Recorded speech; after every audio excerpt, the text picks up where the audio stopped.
Wow, দেখেন বন্ধুরা, ছোট একটা পুকুরে কত বড় বড় মাছ। আর কত মাছ দেখেন, খাবার দিলে দেখেন কিরকম সব মাছ ঝাঁকে ঝাঁকে ঝাঁকে ঝাঁকে দেখেন এসে সব একসাথে জমাট বাঁধে। দেখেন মাছের কালার গুলো অনেক সুন্দর, বিভিন্ন ধরনের মাছ, বিভিন্ন রঙের মাছ।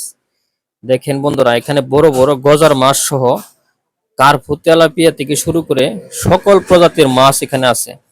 দেখেন, এই যে আমি এখানে একটু খাবার দিচ্ছি, দেখেন ভরে গেছে মাছগুলো, খুবই সুন্দর। দেখেন কত মানুষ ভিড় করে মাছ দেখতেছে। আসলে মাছ দেখার মতো কিছু নেই, কিন্তু অনেক বড় বড় মাছ তো, মানে খাবার দিলে সব মাছ ঝাঁকে ঝাঁকে এখানে এসে জমাট বাঁধে, যার কারণে মানুষ এখানে খাবার দেয় এবং মাছগুলো দেখে এবং দৃশ্যগুলো উপভোগ করে। অনেকেই মাছগুলো দেখতেছে এবং দেখেন তারা রুটি দিচ্ছে মাছগুলো ভালোভাবে সুন্দরভাবে দেখার জন্য। ভিডিওটি কেমন লাগলো অবশ্যই জানাবেন। ধন্যবাদ সবাইকে।